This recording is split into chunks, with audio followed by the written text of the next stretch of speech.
Hi hello guys, welcome back to our Dindigul Ruchi. இன்றைக்கி நம்ம திண்டுக்கல் ருசியில் ஒரு சூப்பரான டேஸ்டியான பனானா மால்ஃபுவா தாங்க செய்ய போகிறோம். வாங்க எப்படி செய்கிறதுன்னு பார்த்துடலாம். ஒரு மிக்சர் ஜாரில் 2 வாழைப்பழம் எடுத்துக்கோங்க. நான் 3 சேர்க்குறேன்னு நினைப்பீங்க. சின்ன சைஸ் அப்படின்றதுனால 3, மீடியம் சைஸ்னால் 2வே போதுமானது. அது கூட 1 கப் கோதுமை மாவு வந்து எடுத்துக்கோங்க.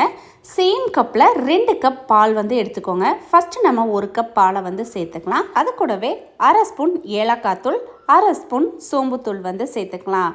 கூடவே 1 பிஞ்ச் அளவுக்கு உப்பு, 1 பிஞ்ச் குங்குமப்பூ வந்து சேர்த்துட்டு 2 ஸ்பூன் அளவுக்கு சர்க்கரை வந்து சேர்த்துக்கோங்க. இப்போ இது எல்லாத்தையுமே வந்து நல்லா சாஃப்டாக வந்து அரைச்சி எடுத்துகிட்டு வந்துக்கலாம். இப்போ பாருங்கள், நல்ல ஃபைன் பேஸ்ட்டாக வந்து நமக்கு ரெடி ஆகிடுச்சு. இப்போ இதை வேறு ஒரு பவுலில் வந்து ஆட் பண்ணிவிட்டு கொஞ்சம் கூல்டவுன் வந்து பண்ண விட்டுறலாம். அதுக்கு பேலன்ஸ் இருக்கிற 1 கப் பாலை வந்து இந்த ஸ்டேஜில் வந்து நம்ம சேர்த்தோம் அப்படின்னா நம்ம மிக்சர் ஜாரில் அடித்த அந்த ஹீட்டு வந்து நமக்கு கொஞ்சம் வந்து கம்மியாக இருக்குங்க. பேலன்ஸ் கொஞ்சம் இருக்கிற பாலை வந்து நம்ம மிக்சர் ஜாரில் லைட்டாக ஊற்றி கழுவி அதையும் நம்ம வேஸ்ட் பண்ணாமல் சேர்த்துட்டு நல்ல பிளெண்டர் வந்து மிக்ஸ் பண்ணலாம். 1 கப் மாவுக்கு 2 கப் பால் அப்படின்றது கரெக்டான அளவாக வந்து இருக்குங்க. கூடவும் குறையவோ வந்து இருக்க வாய்ப்பு வந்து இருக்காது. இல்லைன்னா நீங்கள் மிக்ஸ் பண்ண அந்த எக்ஸ்ட்ரா மாவு இல்லை பால் வந்து கொஞ்சம் முன்ன பின்ன இருக்க வாய்ப்பு இருக்குது. இப்போ பாருங்கள், இந்த மாதிரியான ஒரு திக் கன்சிஸ்டன்சியில் வந்து இருக்கணும். இதை வந்து ஒரு 10 மினிட்ஸ் வந்து நம்ம அப்படியே வந்து வச்சுட்டோன்னா இன்னும் நமக்கு மாவு வந்து செட் ஆகி கொஞ்சம் கெட்டியாக இருக்கும். இப்போ சிரப் வந்து நம்ம செஞ்சிடலாம்.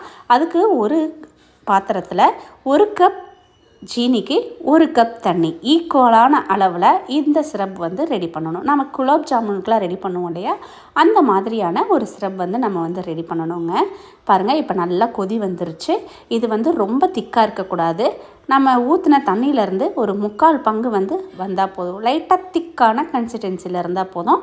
இறக்க போகிறப்ப 1/2 ஸ்பூன் ஏலக்காய் தூள் சேர்த்து நம்ம இறக்கி வச்சிடலாம். இப்போ நம்ம மால்ஃபுவா சுட்டி எடுத்துடலாங்க. இப்போ எண்ணெய் நல்லா காஞ்சிருக்கு. காஞ்ச எண்ணெயில் நம்ம ரெடி பண்ணி வச்ச மாவை வந்து ஊற்றிக்கலாம். நம்ம இந்த மாவு ஃபஸ்ட்டு நம்ம இருந்ததை விட கண்டிப்பாக ஒரு திக்னஸ் வந்து அதிகமாக இருக்கும், கரெக்டாக இருக்கும். உங்களுக்கு பிரிஞ்சு வருது அப்படின்னா கொஞ்சமாக மாவு வந்து நீங்கள் ஆட் பண்ணிக்கோங்க. ரொம்ப தண்ணியாக இருந்தால் தான் அப்படி இருக்கும். ஒரு 10 நிமிஷம் ஊற விட்டீங்க அப்படின்னா நமக்கு அப்படி இருக்க வாய்ப்பு வந்து இருக்காதுங்க. நல்லா செட் ஆகி திக்காக வந்து இருக்கும். இப்போ 2 பக்கமும் ஈக்குவலாக திருப்பி விட்டு சுட்டிடுங்க. லைட்டாக மேலே உப்பி வரும், அதுக்கப்புறம் தான் நம்ம வந்து திருப்பி போடணும். இப்போ நமக்கு கரெக்டாக வந்து 2 பக்கமும் நல்ல ப்ரௌன் கலரில் பாயில் ஆகி வந்துருச்சு. இப்போ இதை நம்ம வந்து எடுத்துடலாம். அப்படியே எடுத்து ஜீராவில் போடாமல் நம்ம லைட்டாக நல்லா பிழிஞ்சோம் அப்படின்னா நல்லாவே எண்ணெய் வருங்க. இது யாரும் எப்படி செஞ்சாலும் எண்ணெய் வரும். அதனால் நம்ம பிழிஞ்சு எடுத்து அப்படியே நம்ம ரெடி பண்ணி வச்சுருக்கிற சுகர் சிரப்பில் வந்து ஆட் பண்ணிடலாம். ஒரு 10 நிமிஷம் கழித்து நம்ம எடுத்து பரிமாற ஆரம்பிச்சிடலாம். ஒவ்வொன்றா நம்ம சுட்டு ஒரு 10 நிமிஷத்துக்கு இடையில கொஞ்சம் ஊறினோன்னா நம்ம எடுத்து சாப்பிட்டோம் அப்படின்னா வேறு லெவல் டேஸ்ட்டாக இருக்குங்க. அதனால் நீங்களும் உங்கள் வீட்டில் ட்ரை பண்ணி பாருங்கள். எப்பயுமே செய்கிற ஆஸ் யூஷுவல் ஸ்வீட்டை விட கொஞ்சம் வித்தியாசமாக தான் ட்ரை பண்ணி பார்க்கலாமே.